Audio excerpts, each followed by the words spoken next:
In our gospel passage for today are two very important kingdom principles or values.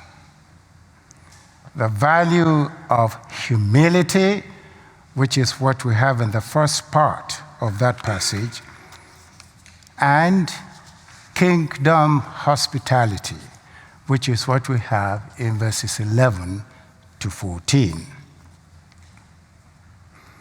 There are two kinds of hospitality. The world's hospitality, which we all know about, and kingdom hospitality. I've chosen that we meditate on kingdom hospitality for this Sunday. And in thinking about kingdom hospitality, we must go back to the parable of the sheep and goats, which is in Matthew 25. That is the foundation of what we understand by kingdom hospitality.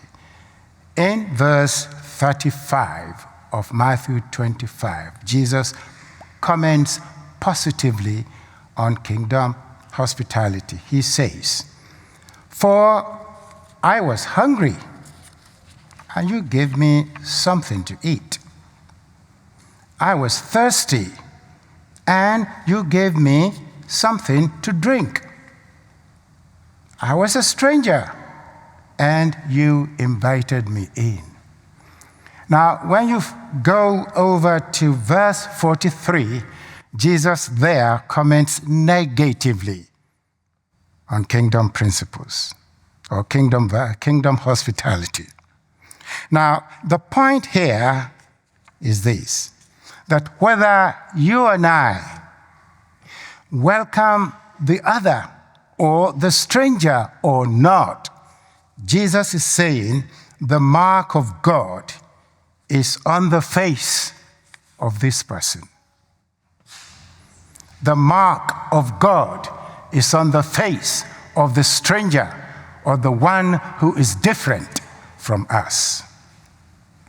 However, it is important for us to note that Jesus is not simply offering suggestions about etiquette. Something more is going on here. What Jesus advocates is not for social occasion only, but it is meant to shape the entire of our lives as followers of Jesus Christ.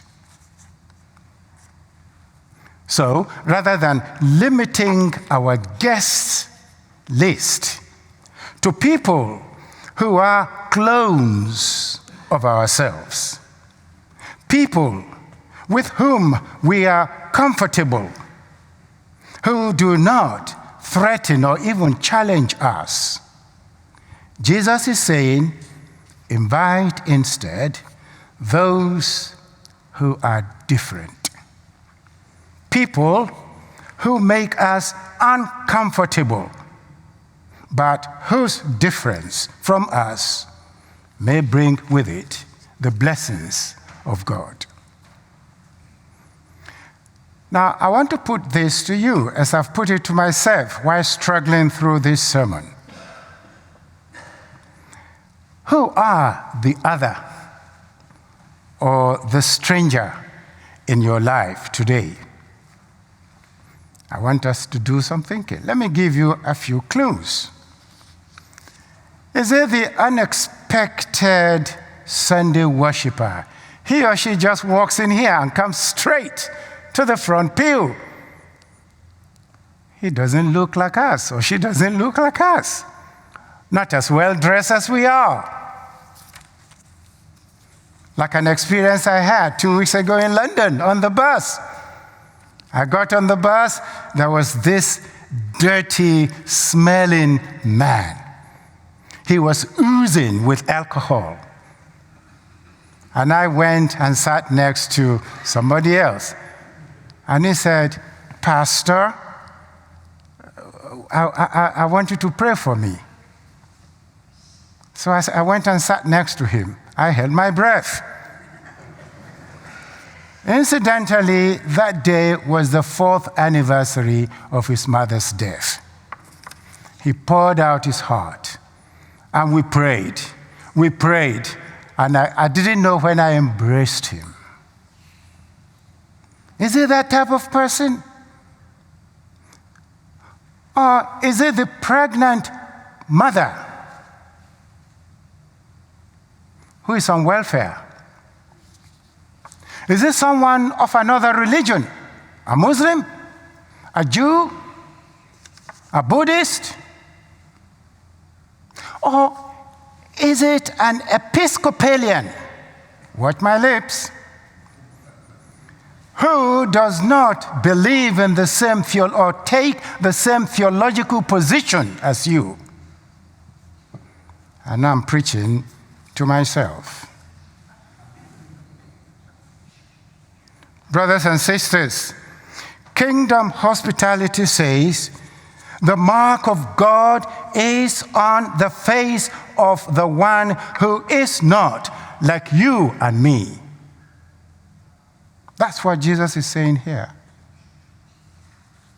Someone who is different from us. Now, what example does Jesus give? In his earthly ministry, Jesus opened his heart, his spirit, his life to the stranger, to the other, those just managing to exist, those on the edge of life. Jesus excluded no one. All were welcomed.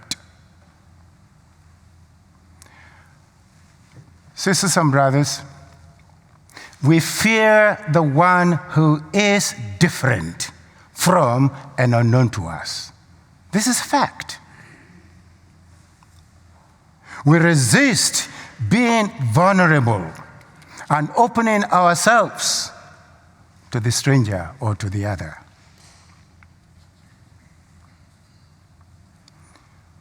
When you receive a card from Josiah, I'm inviting you to my apartment for a drink. 2 questions naturally will come to your mind. Who else is invited? Will that person be my type? The one with whom I can hold a decent conversation? Your saying yes or no will depend on your responses to these 2 questions. That's worldly hospitality. Unlike the world's hospitality that is conditional, in kingdom hospitality, as in verse 13 of our passage, we do not initiate the invitation. We do not even know who is not coming. So kingdom hospitality means welcoming the other, the stranger who is different, who is beyond the circle of family and friends. Kingdom hospitality leaves us feeling vulnerable and at risks. It tells us to open the door even before we know who is there.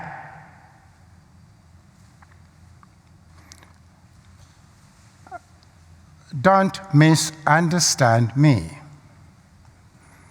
I'm not suggesting that we open the door to just anyone at any time of the night. Jesus is not asking us to be reckless with our safety or the safety of others. In my seminary days, we had a very funny professor. He was a parish priest for a long time. And we had this class, welcoming the stranger. And this man was passing through the village. He decided to go to the vicarage. And the vicar welcomed him. They prayed, they ate. But something in the priest was saying to him, be careful. So he led him to his room. They prayed, and he left. Now, there is a main door leading to the sitting room where the other rooms are. So what he did, because he wasn't sure, was to place a bowl of water on the door. The door was left ajar because his spirit was telling him something was wrong. And at about 2 a.m, this guy had packed. He had taken a few things from the house, and he wanted to bolt out of the house. Unknown to him, he opened the door, and there was a crash. Everybody heard it. That's wisdom. And I believe that is what the Lord is saying here. He's not asking us to be reckless. So, kingdom hospitality, brothers and sisters, does not ask us to be reckless, to be foolish, to be stupid. Because when we shut the door of our heart and exclude the stranger, we also imprison ourselves.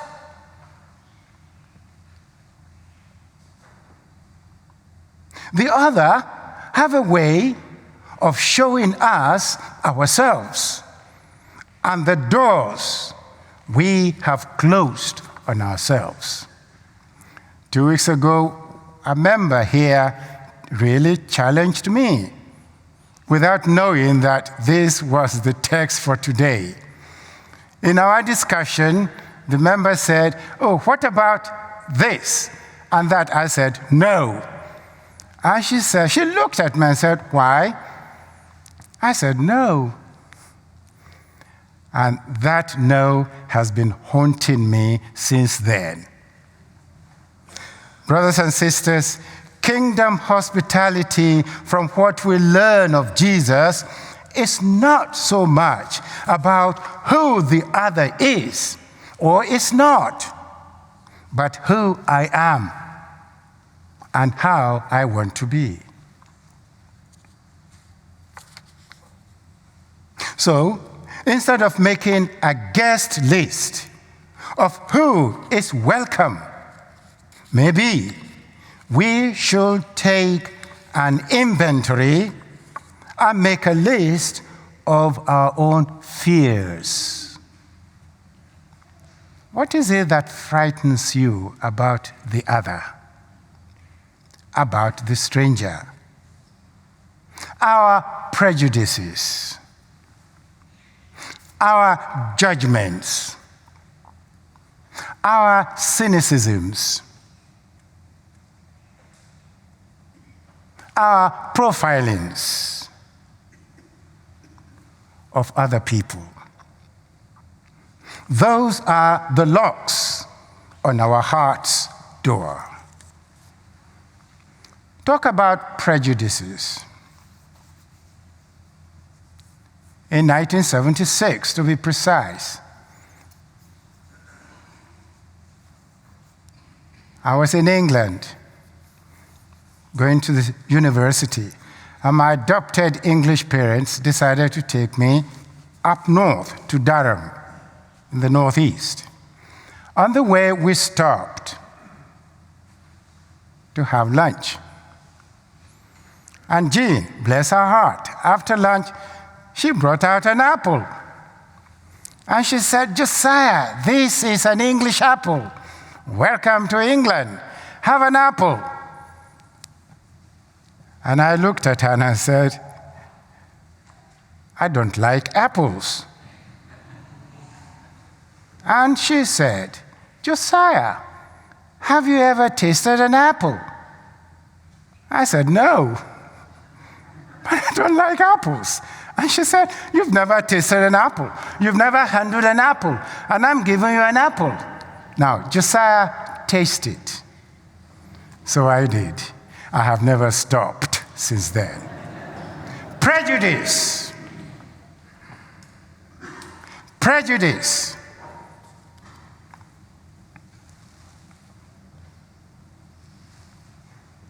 Before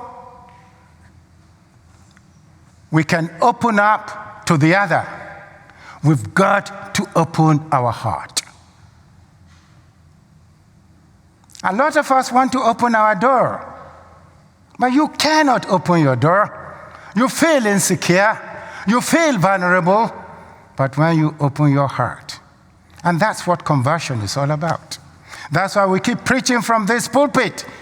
Get to know Jesus Christ. Give your heart to Jesus Christ. And once you do, you open the door of your heart. And so for your prayerful reflection, please listen. What does hospitality look like in your life today as a member of SJD or those listening to us online? What does hospitality look like in your life? Am I? To whom is your heart closed?